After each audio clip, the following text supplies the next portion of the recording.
Earlier today, I spoke to the brother of the victim. Listen in to what Sandeep had to say. This is his full story. और इस समय हमारे साथ है पीड़िता के भाई। पहले तो मैं आपसे ये कहना चाहता हूँ, मेरी तरफ से, हमारी सबकी तरफ से पूरी संवेदना आपके परिवार के साथ। और मैं जानना चाहता हूँ आपसे कि आज आप में गुस्सा है या कहीं एक तरह से आपको लगता है कि पूरा एक तरह से जो सिस्टम है वो आपके खिलाफ है, इसलिए गुस्सा है? क्या, किस तरह से आपने पिछले कुछ दिनों में जो हुआ है और खास करके जो कल रात को हुआ उसके बारे में हमें बताइए। जी हाँ, जो हुआ ये हमारे साथ बहुत अन्याय हुआ है। हमारी जो बहन की जो बॉडी है जो हम तक नहीं आने दी पुलिस प्रशासन ने हमें ये बहुत बड़ा गुस्सा है इस बात से, क्योंकि हमारी बहन ठीक भी नहीं हो पाई तो हमारी बहन की मुख्य यात्रा भी नहीं उन्होंने करनी दी हमारी बहन को।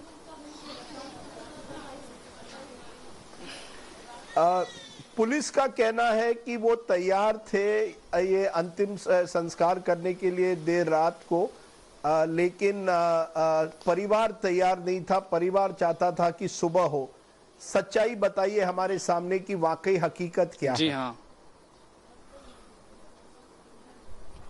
हाँ, जो हमारे जो प्रशासन थे ये सभी हमसे यही बोल रहे थे कि जो बॉडी है इसको हम लोग रात में लगाने की बोल रहे थे, पर हमने मना करा कि रात में नहीं, हम लोग अपने हिंदू रीति रिवाज से सुबह ही करेंगे, क्योंकि रात में हम लोग हमारे यहाँ पर लगता नहीं है हिंदू रीति रिवाज में। तो हमने इसी से बोला कि इन्हों से कि जो बॉडी है ये दिन में लगाएंगे। जो भी कुछ परिजन आ रहे हैं उनको भी थोड़ा करने दीजिए। जी जी। और पुलिस नहीं मानी और आपको उन्होंने घर में एक तरह से बंद कर दिया, ये सच्चाई है? जी हाँ, यही सच्चाई है। हमने पुलिस नहीं मानी, उन्होंने फिर हम पे बहुत दबाव डाला, फिर उन्होंने जबरदस्त हमको अंदर उसमें गेट में बंद कर दिया और फिर वो लोग मेरी बहन का जो पार्थिव शरीर है उसको भी लेके चले गए शमशान के लिए। उन्होंने खुद ही उसको आदिम संस्कार कर दिया।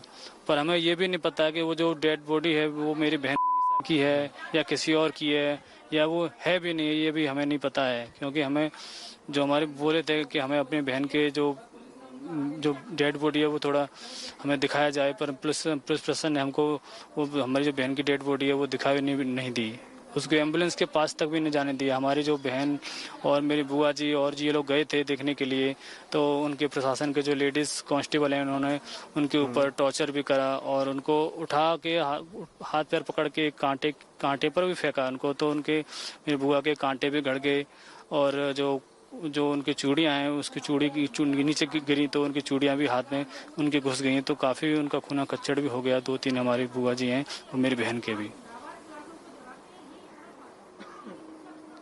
क्योंकि मैंने वो पिक्चर देखे कि आपकी बुआ जी और अलग जो महिलाएं हैं वो एम्बुलेंस के सामने गिड़गिड़ाते के कह रही हैं, प्लीज हमें हमारे बेटी की बॉडी दे दीजिए, हम उसे घर लेकर जाना चाहते हैं। ये हमने तस्वीर भी देखी है। प्रशासन क्या कह रहा था? क्या इतना प्रशासन का कोई भी अधिकारी आपके पास आकर कोई भी सहानुभूति दर्शाई कि आपकी बहन की मौत हुई? कोई भी प्रशासन का कोई भी व्यक्ति थोड़ी भी इंसानियत दिखा पाया आपके सामने? क्या किसी ने कहा कि कारण क्या है कि देर रात को करना है? किसी ने कहा आपको कुछ? कोई आप जी बताइए। क्योंकि जो डीएम साहब हैं, एसडीएम साहब हैं, यहाँ पे एसपी साहब सभी यहाँ पर मौजूद थे उस समय पे जब बहन का जो अंतिम संस्कार इन लोगों ने करा है। ये लोग उनके जबरदस्ती कर रहे थे हमसे, पर हमने मना करा कि हम लोग हम सुबह ही करेंगे, सुबह हम रात में नहीं कर सकते। तो इन्होंने क्या करा कि जब लेके गए तो कोई मोहल्ले में से किसी को बुजुर्ग को पकड़ा ही नहीं, क्योंकि हम लोग तो वहाँ पे थे नहीं। उन्होंने अब मैसेज कर दिया कि जो परिवार की तरफ से परिवार की कुछ लोग वहाँ पर मौजूद हैं। ये गलत बात है, ये जो बता रहे हैं कि गलत बात कि वहाँ पर जो संस्कार हो रहा है उसमें मौजूद हैं, तो हम लोग तो वहाँ पे थे नहीं। कोई कारण दिया पुलिस वालों ने कि आप रात को ही करना है, आप सुबह नहीं कर सकते? कोई कारण दिया? नहीं, एक ही बात पर अड़िग थे वो, एक ही बात पे अड़िग थे, क्योंकि बोले कि आपको मिट्टी रात में लगाओ, क्योंकि और भी लोग आ सकते हैं, कुछ कुछ हो भी सकता है, ऐसा ऐसा बोल रहे थे। और इसकी जो बॉडी है 24 घंटे हो गए हैं, इसकी बॉडी भी खराब हो रही है, ऐसे ऐसे बोल रहे थे वो लोग। और हम पे बहुत ज़्यादा प्रेशर कर रहे थे वो लोग। ये गांव वाले आपके साथ में थे या नहीं? क्योंकि आप आते हैं वाल्मीकि समाज से, गांव में बाकी जो जी ठाकुर समाज से हैं, पंडित जो हैं, क्या साथ में सब थे? आप क्या एक तरह से गांव एक साथ आ जी गया था, नहीं, या गांव 14 भी पूरी तरह बहन से बंट गया है? जी जी नहीं, 14 तारीख से अब तक अभी तक कोई भी गांव का एक भी बंदा, कोई भी नहीं आया कि बहन की तेरी तबीयत कैसी है, कैसी क्या है, किसी ने बात तक नहीं पूछी हमारी। और कोई भी नहीं आया, ना कोई देखने भी गया। और 14 तारीख से कोई बड़े नेता, ये जो अब नेता आ रहे हैं आपके घर, पिछले 24 घंटों में या अस्पताल सफदरजंग आए थे, 14 तारीख जब ये घटना हुई, इतने दिनों में कोई आया, कोई बड़ा अधिकारी आया, कोई अफसर आया या कोई नेता आया, आपसे सहानुभूति किसी ने दर्शाई? नेता तो ये हमारे जो एमपी साहब हैं दिल्ली से, यही आते रहे, और भी और स्वराज जीवन है, ये नेताजी लोग हैं जो पुराने रह चुके हैं। तो ये लोग सब अपना अपना आश्वासन देख के जा रहे हैं, पर कोई उस बात पे नहीं है कि जो मेरी बहन है उसका ट्रीटमेंट अच्छा हो। इसके बारे में कोई कुछ नहीं बोले कि हम एम्स करा देंगे, एम्स करा देंगे। सब यही बोल रहे कि हम लोग एम्स के लिए रेफर करेंगे।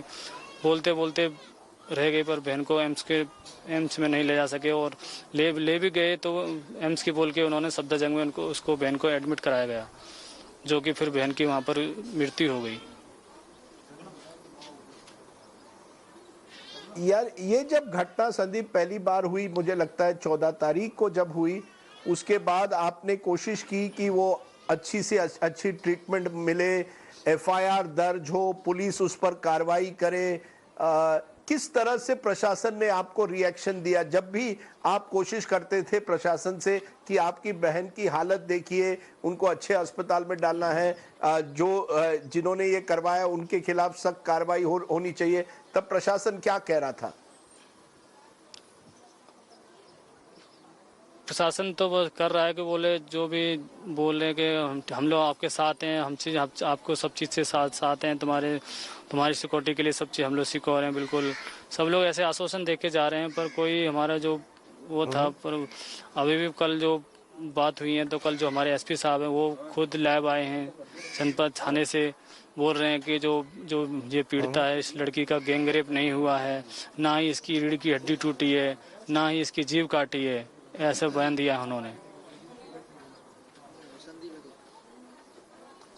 सच्चाई क्या है? आप हमें बताइए, देश को बताइए, सच्चाई क्या है? जब पुलिस वाले कहते हैं कि कोई गैंगरेप नहीं हुआ है, कोई टॉर्चर नहीं हुआ है, सच्चाई क्या है मेरे दोस्त? सच्चाई पूरी यही है कि उसके साथ जो गैंगरेप हुआ है, और जो इसकी जो जो हड्डी हैं, जो रीढ़ की और जो गर्दन की, वो टूटी हुई है, क्योंकि एक्सरे में पूरी तरह से बताया गया है और सिटी स्कैन में बताया गया है। पर ये लोग जो, और हम लोग जो वहाँ से जब ये लेके गए हैं सफदरजंग के लिए, तो वहाँ से कोई रिपोर्ट भी नहीं मिली हम लोगों को। जो यहाँ पर टेस्ट जो कराई थी, वहाँ से कोई रिपोर्ट ना कोई कुछ हमको दिया नहीं गया, खाली हाथ भेजा गया वहाँ पर। और क्या कारण क्या है मेरे दोस्त? क्या ये मुझे बताइए कि ये कवर अप क्यों हो रहा है, कि हर चीज पर देखा जा रहा है कि कोई सच्चाई सामने नहीं लाना चाहता है? सर, सच्चाई को कोई सामने नहीं आने दे रहा, क्योंकि इसको केस को जो सब दबाने की कोशिश कर रहे हैं, पूरा प्रशासन शासन सब दबाने की कोशिश कर रहा है, क्योंकि ये दलित समाज की लड़की है, इस वजह से समाज इसको सब लोग दबाने की कोशिश कर रहे हैं। ये बताइए मुझे मेरे दोस्त की चार लोगों को पकड़ा गया है, 4 लड़कों को पकड़ा गया है। आप जानते हैं उनको? क्या आप ही के गांव के ये लड़के थे? और क्या वजह है? कोई दुश्मनी थी या कोई जातिवाद था? क्या वजह है कि उन्होंने आपके बहन को इस तरह से टारगेट किया? जातिवाद दुश्मनी तो नहीं थी, क्योंकि करीब करीब 20 साल हो गए, 2001-2 की बात है, जब मेरे दादा से झगड़ा हुआ था। तो इन्हीं के घर में से जो आरोपी हैं, तो 3 माह की जेल भी गए थे।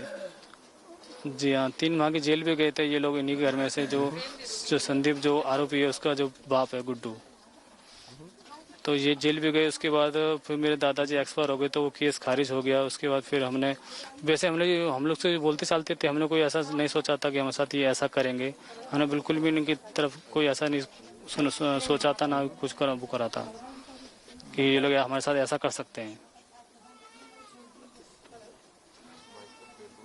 तो कहीं ना कहीं ये पारिवारिक दुश्मनी थी। उनका परिवार एक तरह से अपर कास्ट से आता है, उच्च जाति से आता है। उन्होंने आपको टारगेट किया, आपके नहीं, बहन को एक तरह से इस तरह अचानक से ही ये घटना को अंजाम दिया गया है। बेरहमी से अचानक जिस ही, तरह से। ऐसे कोई वारदात नहीं हुई बीच में। जी। जी, और आप ये तो अपने बहन अचानक को ही पहले अलीगढ़ इस चीज अस्पताल ले गए, वहां किस तरह से आपके बहन को आप पहले अलीगढ़ ले गए, उसके बाद सफदरजंग लाए? क्या प्रशासन, डॉक्टर सब पूरी तरह से इस बात पर लगे थे कि किसी न किसी तरह से आपके बहन को बचाया जाए, या आपको लगता है किसी ने एक तरह से अनदेखी की, उतना उस पर फोकस नहीं किया जितना करना चाहिए था? हाँ, ये बात सच है कि पूरी तरह से मेरी बहन को फोकस नहीं करा इस ट्रीटमेंट में। अगर फोकस करा होता तो बहन कहीं तक इम्प्रूव तो मिलता। ये पूरी लापरवाही बढ़ती गई मैं है। इसलिए आपको पूछ रहा हूं क्योंकि आप जानते होंगे जब दिल्ली में 2012 में इस तरह की घटना हुई थी, एक लड़की के खिलाफ, निर्भया जिसे लोग कहते हैं, उनका नाम ज्योति सिंह था, तब पूरी तरह से समाज रास्ते पर आया था, कानून बदला गया, सरकार पर दबाव लगाया गया। आपकी बहन की मौत के बाद ही लगता है देश जागा है। कहीं ना कहीं गुस्सा आता है कि छोटे से गांव की लड़की को इस तरह से, इस बेरहमी से मारा जाता है और हमारा समाज जग नहीं पाता। कहीं आपका गुस्सा है इसमें? सर, ये जो बात है, ये करीब अब सोशल मीडिया के जरिए, या फिर हमारे जो समाज के सेवक हैं उनके जरिए, और भी कुछ लोग हैं उनके जरिए ये आगे तक पहुंच गया। जब जाके थोड़ा ये पूरे अपने उत्तर प्रदेश में और भी आगे भी फैला गया, इन्हीं के जरिए फैला गया है। ये तो हमारी जो वो था, इसको तो दबाने की पूरी तो कोशिश करी गई है। मैं ये पूछना चाहता हूं मेरे दोस्त कि क्या कहेंगे आप योगी सरकार को, जो लखनऊ में है, या मोदी सरकार को? वो कहते हैं बेटी पढ़ाओ बेटी बचाओ, कहते हैं कि हम कानून व्यवस्था को बिल्कुल पुख्ता कर रहे हैं। क्या कहना चाहेंगे आज आप योगी सरकार को या मोदी सरकार को? जी, वो बोलते हैं कि बेटी बचाओ बेटी पढ़ाओ, ये तो बोलते हैं, पर ऐसा कुछ नहीं है। इस बात में कोई वो नहीं है, क्योंकि अब जो बेटी नहीं जब रहेगी तो कैसे बेटी बचाएंगे, कैसे बेटी पढ़ाएंगे हम लोग? जब बेटी का शोषण हो रहा है, ये सब हो रहा है, तो कैसे बेटी पढ़ेगी, बढ़ेगी आगे?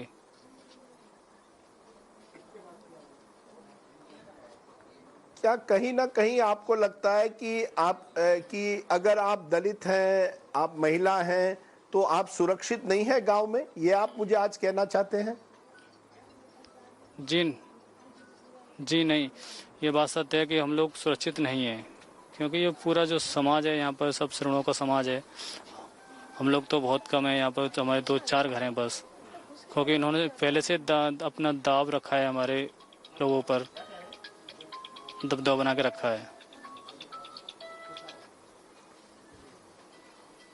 तो आप कह रहे हैं कि पूरे गांव में एक दबदबा है सवर्णों का, और जिसमें अगर आप दलित परिवार से आते हैं, फिर महिला हैं, तो आपको एक तरह से किनारे किया जाता है, आपको टारगेट किया जाता है, आपको कोई सुरक्षा नहीं है, आप कह रहे हैं मुझे?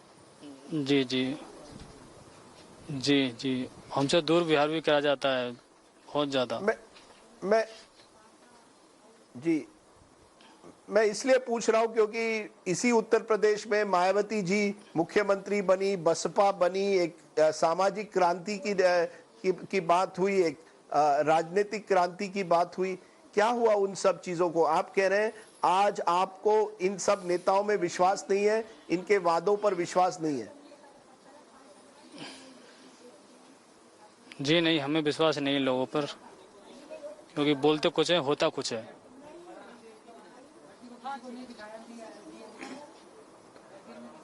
मैं आखिर में आपसे पूछूंगा कि कहीं ना कहीं क्या चाहते हैं आज आप, कि कम से कम न्याय मिले? ये 4 जो व्यक्ति हैं जिन्होंने आप कह रहे हैं गैंगरेप किया है, क्या हाँ। चाहेंगे?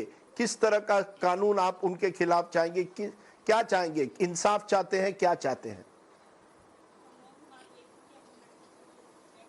हम लोग तो बहन का इंसाफ चाहते हैं, और जो भी ये केस है ये फास्ट ट्रैक हो, और जो भी अब मेरी बहन का जो सीबीआई भी जांच हो इसमें, क्योंकि इसमें कुछ अलट पलट हो रहा है इसमें। इसके भी बोल रहा हूँ, उसको दिल्ली में कोर्ट में लेके इसको प्रस्ताव करें। बस मेरी यही प्रार्थना है, जो मेरी बहन को पूरी तरह इंसाफ होना चाहिए, और जो भी जो चारों आरोपी इनको फांसी हो। मैं एक आखिरी सवाल आपसे पूछना चाहता हूं मेरे दोस्त, कि क्या आपको यूपी पुलिस में विश्वास नहीं है? आपको नहीं लगता यूपी पुलिस आपके परिवार को इंसाफ दे पाएगी? जी नहीं, हमें विश्वास नहीं है उन पर, क्योंकि उन्होंने हमारे साथ ऐसा व्यवहार करा है, तो हमें इनसे बिल्कुल भरोसा उठ चुका है, क्योंकि हमारे साथ ये कुछ भी कर सकते हैं। हमें इन पर बिल्कुल भी विश्वास नहीं है, शासन पे ना प्रशासन पे किसी विश्वास नहीं है। आज आप पूरी तरह से, एक तरह से आपको अभी भी डर है कि किसी और भी आपके परिवार को इस तरह से टारगेट किया जाए? क्या आपको ये डर है कि आप अपने ही गांव में आपको अपने ही लोगों से डर हो गया है? जी हाँ, ये सच बात है, क्योंकि अब हमें डर और ज़्यादा बढ़ने लगा है, क्योंकि अब हम लोग और ज़्यादा इनके आंखों पर आ गए हैं, क्योंकि जब से तो थे ही, अब तो और ज़्यादा, क्योंकि अब हमारे यहाँ पर रहना भी दुश्वार कर देंगे ये लोग। ये हमें पूरी तरह लग रहा है, क्योंकि ये हमें यहाँ पर रहने भी नहीं देंगे, ना जीने भी देंगे। तो आप क्या सोच रहे हैं, गांव छोड़ दें? और क्या करना पड़ेगा सर, ये क्योंकि ये अपने इसमें अपने खुद तो निकालेंगे, कहीं ना कहीं होकर निकालेंगे, जो आज नहीं, 1 साल बाद नहीं, 2 साल बाद नहीं, कभी न कभी तो निकालेंगे जरूर, क्योंकि ये हकीकत है, ये मानेंगे नहीं।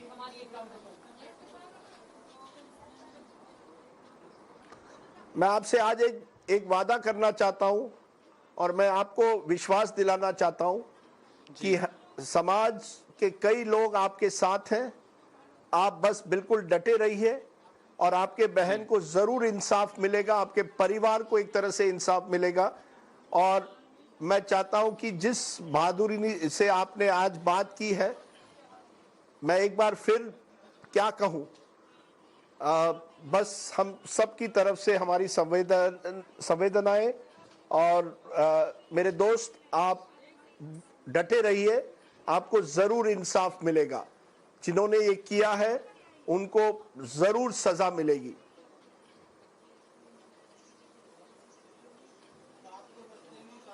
बस हमें तो ये चाहिए कि मेरी बहन का जो जिसने ऐसे करे उसको आरोपी की सजा तगड़ी से, उनको फांसी हो, और पूरा तरह से न्याय मिले। बस हमको यही गुजारिश है सरकार से कि पूरी तरह मेरी बहन के न्याय मिलना चाहिए बस।